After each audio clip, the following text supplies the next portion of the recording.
Good morning students. आज हम 9th class में जो टॉपिक लेते हैं वह कार्तीय पद्धति। देखिए, लास्ट लेक्चर में मैंने आपको बताया था कि जो फ्रांसीसी मैथमेटिशियन है, गणितज्ञ हैं, रेने दकार्ते, इन्होंने हमारे को जो है कॉन्सेप्ट दिया कि कार्तीय पद्धति का क्या मीनिंग है। यहाँ पे देखिए, हम फर्स्ट चैप्टर में पढ़ चुके हैं नंबर लाइंस के बारे में। संख्या पद्धति जो फर्स्ट चैप्टर हमने किया है उसमें मैंने क्या बताया आपको, संख्या पद्धति में ये हमारे पास एक नंबर लाइन होती है, वास्तविक संख्या रेखा। दिस इज -∞ प्लस ∞, चलती रहती है, ये मान के चले आप। और दिस इज स्टार्टिंग पॉइंट, ये है 0। इसको हम जो है नेम के अकॉर्डिंग तो इसको लिखते हैं ओ पॉइंट है ये। इसको मूल बिंदु कहते हैं, मूल बिंदु। ओ पॉइंट को मूल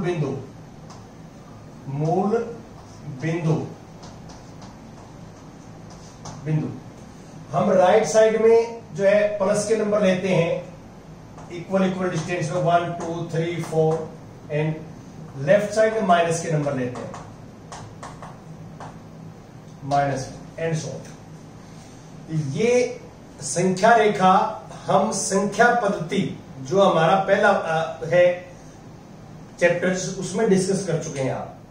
इसमें क्या होता है कि हम वास्तविक संख्याओं को संख्या रेखा पर निरूपित करते हैं।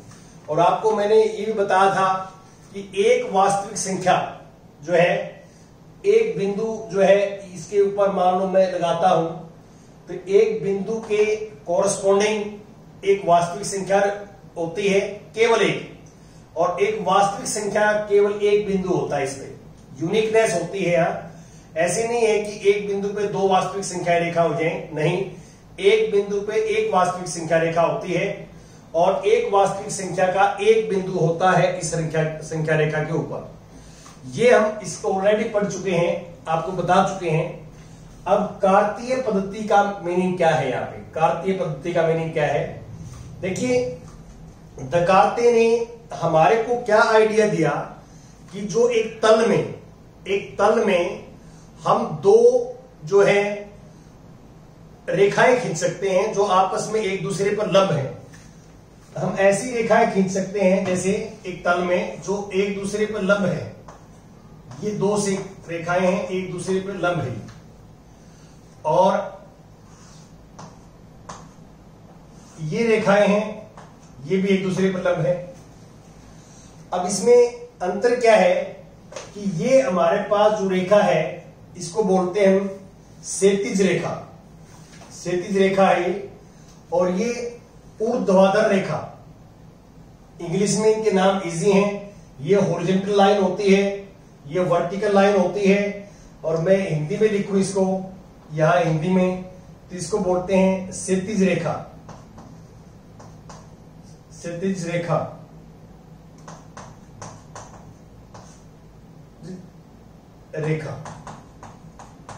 और इसका नाम है, इस रेखा का नाम, इसको बोलते हैं हम ऊर्ध्वाधर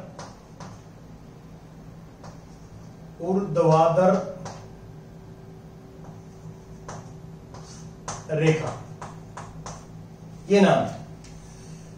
इसका इंग्लिश में है हॉरिजॉन्टल लाइन, इसका है वर्टिकल लाइन। हॉरिजॉन्टल लाइन या क्षैतिज रेखा क्या होती है? जो रेखा अर्थ के, पृथ्वी के पैरेलल हो, पृथ्वी के समानांतर हो, उसको बोलते हैं क्षैतिज रेखा। और जो पृथ्वी के ऊपर परपेंडिकुलर हो, ऐसी रेखा जो अर्थ के साथ, पृथ्वी के साथ 90 डिग्री का एंगल बनाए, उसको बोलते हैं ऊर्ध्वाधर रेखा। ये जो है हम एक तल में दो लाइन खींच सकते हैं। तो जो बिंदु का निर्धारण करेंगे हम तल में, जो बिंदु की पोजीशन या बिंदु का निर्धारण, स्थान निर्धारण करेंगे, तो उस केस में जो हम दो लंबवत रेखाएं खींचेंगे जो एक दूसरे के ऊपर आपस में 90 डिग्री पे काटेंगे, 90 डिग्री पे, तो वो रेखाएं जो है वो क्षैतिज रेखा और ऊर्ध्वाधर रेखा होनी चाहिए। ये ध्यान रखना है आपने कि जब हम किसी भी तल में किसी बिंदु का निर्धारण करेंगे तो उस केस में जो दो रेखाएं हम खींचेंगे वो लंबिक रेखाएं होगी, एक दूसरे पर लंब होगी, और एक क्षैतिज रेखा होगी, एक ऊर्ध्वाधर रेखा होगी। तो अब मैं थोड़ा सा इसके ऊपर बात करता हूं कि हम कैसे करेंगे। जैसे एक लाइन ये है,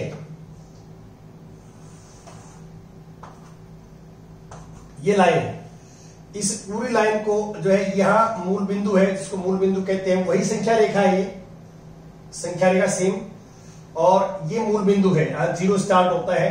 इस साइड में प्लस के नंबर है, 0 है, ये 1, ये 2, ये 3, ये 4 एंड सो ऑन चलता रहेगा। सेम -1, -2, -3, -4 एंड सो ऑन चलता रहेगा। अब ये हमारे पास संख्या रेखा है, और दूसरी संख्या रेखा क्या है, इसके ऊपर लंबवत है। दूसरी संख्या रेखा भी ऐसी है जो इससे पास करती है। ये भी संख्या रेखा है, ऊपर धनात्मक संख्या लेते हैं, नीचे ऋणात्मक रेखा है। तो दो हमने संख्या रेखा ली और उनको ऐसे हमने आपस में जो है मूल बिंदु के ऊपर वो आपस में काटती हैं और एक दूसरे के साथ 90 डिग्री का कोण बनाती हैं। तो दोनों साइड में एरो लग जाएंगी।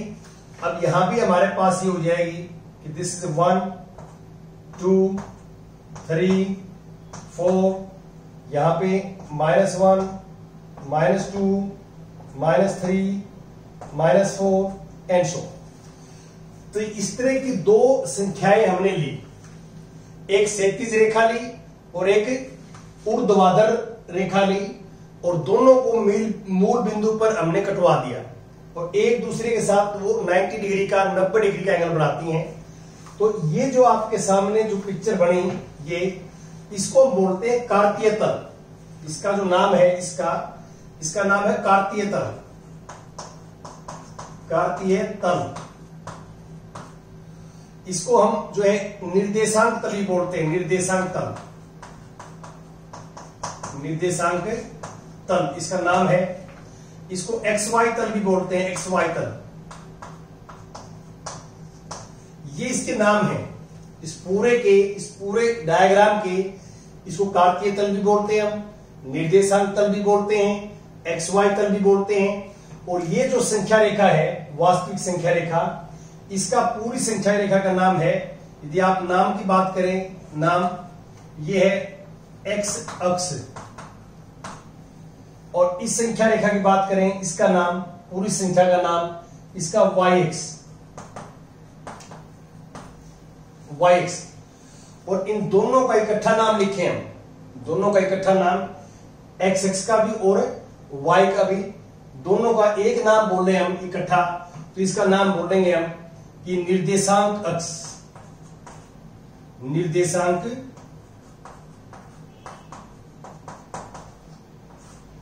अक्ष, इसमें दोनों आगे X अक्ष भी आ गया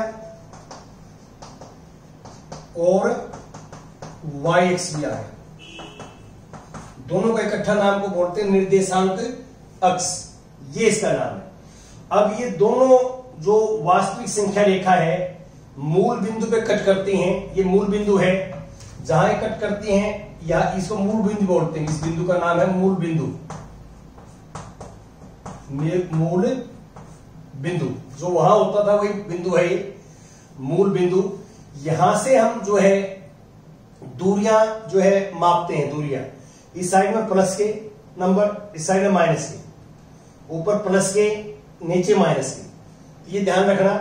अब ये दोनों जो वास्तविक रेखाएं आपस में कट करती हैं, तो ये 4 खाने बनेंगे, 1, 2, 3, 4। इसको नाम हम फर्स्ट रखते हैं, इसका नाम सेकंड, इसका नाम थर्ड और इसका नाम फोर्थ।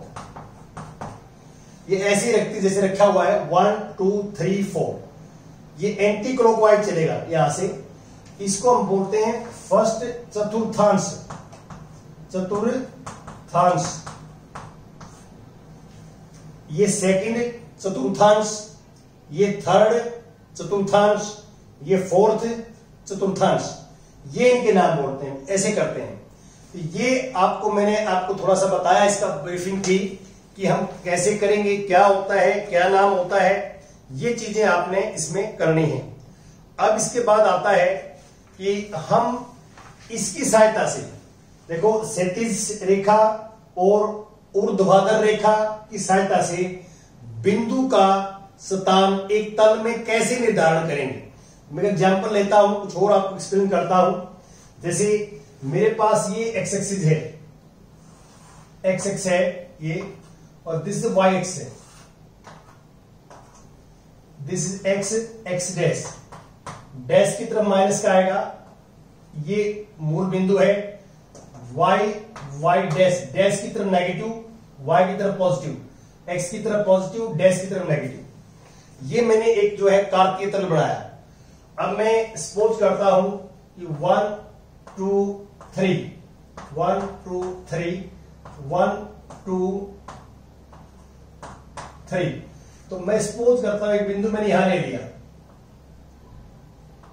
ये कोई बिंदु है कार्तीय तल में, सपोज करता हूं पी बिंदु है। आप देख सकते हैं कि मैंने एक बिंदु लिया पी कार्तीय तल में, तो हम पी बिंदु का स्थान निर्धारण कैसे करेंगे, किसकी हेल्प से, क्षैतिज रेखा और ऊर्ध्वाधर रेखा के सहायता से। हम क्या करेंगे, यहां से इस पे परपेंडिकुलर डालेंगे, 90 डिग्री का कोण लंब डाल देंगे, ये यहां से इस पर लंब डाल देंगे, ये भी हमने लंब डाल दिया और ये भी हमने लंब डाल दिया। लंब आपको पता है कि 90 डिग्री का कोण होता है लंब, तो दोनों पी बिंदु से हमने एक्स अक्ष पे और वाई अक्ष पे हमने लंब डाल दिया। अब ध्यान से देखिए कि यहां पी बिंदु से जो वाई अक्ष पे लंब डाला है मैंने, तो ये जो डिस्टेंस है ये वाला, ये डिस्टेंस इसके बराबर है, ये डिस्टेंस किसके बराबर है, एक्स अक्ष की दूरी के बराबर है, ये वाला 30 के बराबर है, और जो ये डिस्टेंस है ये वाई एक्स के साथ दूरी है। तो अब मैं निर्देशांक के बारे में आपको बता रहा हूं, तो इसमें सबसे पहले लिखता हूं मैं एक्स निर्देशांक, एक्स निर्देशांक, इसको हम बोलते हैं भुज, भुज। तो एक्स निर्देशांक हम कैसे फाइंड आउट करेंगे। अब ये हमारा जो है प्रश्न चल रहा है यहां, कि इसका जो है मैंने नाम बताया है, इसको हम भुज भी कहते हैं और एक्स निर्देशांक भी कहते हैं। क्या होता है कि एक बिंदु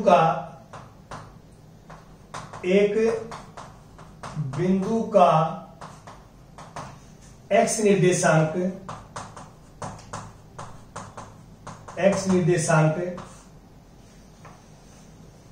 वाई एक्स से, एक्स निर्देशांक वाई एक्स से लंबिक दूरी होती है जो एक्स अक्ष के साथ मापी जाती है। देखो मैंने क्या लिखा है, मैंने इसको जो है हिंदी में लिख दिया, बस कुछ नहीं किया। अब आप कल देख सकते हैं कि जो P बिंदु का जो है एक्स निर्देशांक क्या होगा, कि P बिंदु से y एक्स की जो है लंबवत दूरी, लंबिक दूरी है, और ये जो दूरी है जो आप देख रहे हैं ये एक्स एक्स के अराउंड मापी जाती है, इसके साथ मापी जाएगी। जितना यहां से यहां तक होगा उतना यहां से यहां तक, क्योंकि ये आयत बनेगी।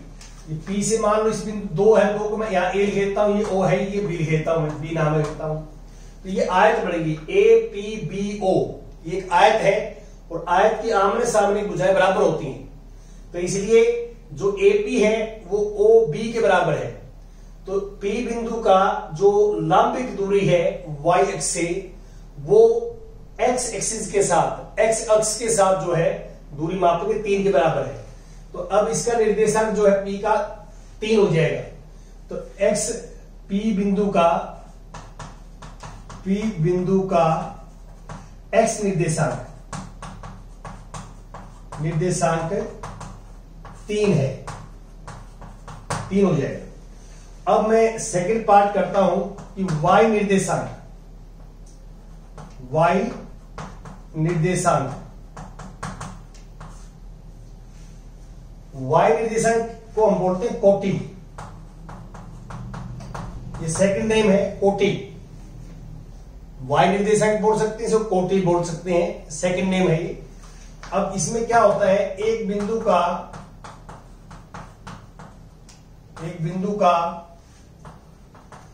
y निर्देशांक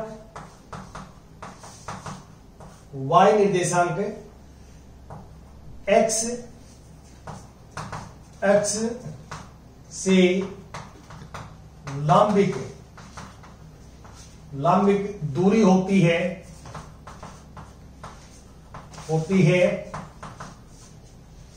जो y अक्ष के साथ मापी जाती है।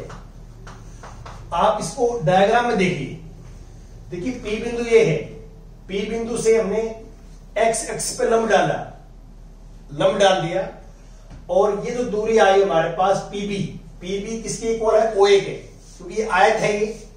PB इक्वल टू OA, और OA किसके साथ है, y अक्ष के साथ है, तो यही चीज मैंने लिखी है।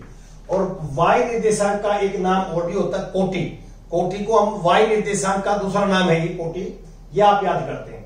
और किसी भी बिंदु के जब हम निर्देशांक लिखते हैं तो x पहले लिखते हैं और y बाद में लिखते हैं, जैसे मैं बता रहा था मैं। अब ये इसलिए P बिंदु का y निर्देशांक जो है वो हो जाएगा 2 है। तो अब 3 नंबर में क्या है, P बिंदु के निर्देशांक कैसे लिखेंगे हम, लिखने का जो ब्रैकेट होती है, ब्रैकेट कोष्ठक, उसमें लिखते हैं ओपन ब्रैकेट में, और बीच में कोमा। पहले x निर्देशांक लिखा जाता है, x निर्देशांक 3 है और y निर्देशांक 2 है। तो ये बिंदु की पोजीशन पे, स्थान पे निर्धारण करता है। यदि बिंदु इस साइड में होता तो इस साइड में x माइनस का होता, y पॉजिटिव होता। यहां होता तो x भी माइनस का होता, y भी माइनस का होता, और यहां होता x प्लस का होता, y माइनस का होता। देखिए ये जो बिंदु का स्थान निर्धारण है उसके ऊपर डिपेंड करता है। अब मैं और इसके अंदर काफी आपको बताता हूं कि जैसे मैंने ये फर्स्ट चतुर्थांश पहला चतुर्थांश है, इसके अंदर कोई बिंदु मिलेगा तो उसका x भी प्लस का होगा और y भी प्लस का होगा। अब ये सेकंड चतुर्थांश है, सेकंड में कोई बिंदु होगा उसका x तो माइनस का होगा, तो इस साइड में x माइनस का है, और y प्लस का होगा। आप ध्यान दें, ये तीसरे चतुर्थांश में है तो x भी माइनस का होगा और y भी माइनस का होगा दोनों, और फोर्थ चतुर्थांश में है, चौथे में x प्लस का होगा और y माइनस का होगा। तो आपने पहले x बोलना है, लिखना भी x पहले है, फिर y बोलना है, लिखना y बाद में। ठीक है, पहले x बोलना है फिर y बोलना है। तो मैं आपको यह बताना चाह रहा हूं कि जो x निर्देशांक और y निर्देशांक है कोई बिंदु के, वो प्लस और माइनस के दोनों हो सकते हैं, जीरो भी हो सकते हैं। जैसे ये मूल बिंदु है, मूल बिंदु को हम O लिखते हैं, O। अब मूल बिंदु के ऊपर x भी 0 है, y भी 0 है, तो मूल बिंदु के निर्देशांक होंगे x0 y0। ये मूल बिंदु के निर्देशांक हैं जो आपने पढ़ने हैं, ये याद करने हैं। अब जैसे कि x अक्ष है, x अक्ष, इसकी इक्वेशन होती है समीकरण, इसका समीकरण होता है y इक्वल टू 0। इसका क्या अर्थ है, देखो x अक्ष ये लाइन है, इस लाइन का नाम है x अक्ष, इस लाइन पूरी लाइन का नाम क्या है, x अक्ष, ये नाम है। इसका समीकरण क्या होता है, y इक्वल टू 0। इसका अर्थ क्या है कि इस लाइन के ऊपर आप कहीं भी कोई बिंदु लेंगे, उस बिंदु का y निर्देशांक 0 होगा। जैसे फॉर एग्जांपल, जैसे मान लो मैंने ये बिंदु ले लिया, अब आप ये बताओ ये बिंदु x अक्ष पे है, तो ये बिंदु x अक्ष पे x कितना है, इस पे 1 2 3, तो इस बिंदु के ऊपर मान लो x 3 है और y 0 होगा। y क्या होगा, 0। क्यों, x अक्ष के ऊपर y निर्देशांक हमेशा 0 होता है, इसलिए इस रेखा का समीकरण यदि आपको लिखना पड़ जाए कि x अक्ष का समीकरण क्या है, वो लिखोगे y इक्वल टू 0। और इसका समीकरण क्या है, वाई एक्स इक्वल टू ये रहा, इसका समीकरण है समीकरण इसका है x equal to 0, x equal to 0। इसके ऊपर x 0 है। अब इसके ऊपर कहीं भी कोई बिंदु लेगा, मान लो आपने यहां बिंदु ले लिया, ये बिंदु है, ये y x के ऊपर है। कहां बिंदु ये y x के ऊपर है, और y x के ऊपर x क्या होता है 0, तो x 0 होगा, और y क्या है -1 -2। ये ध्यान रखना कि बिंदु को एक तो हम ओपन ब्रैकेट में लिखते हैं, ओपन ब्रैकेट के अंदर, और पहले x निर्देशांक लिखते हैं, फिर हम y निर्देशांक लिखते हैं। तो ये कार्तीय तल के अंदर आपने 4 चतुर्थांश होंगे और 2 x और y एक्स होंगे। ये आपने इसमें करना है, बाकी इसको थोड़ा सिस्टम पढ़ के आना है। अब आप इसके ऊपर जो है एग्जाम्पल्स वगैरह हम कल आपके साथ डिस्कस करेंगे। इसके अंदर आप जो है यहीं तक इसको ढंग से आप करिए, याद करिए, नाम याद करिए इनके। Thank you very much.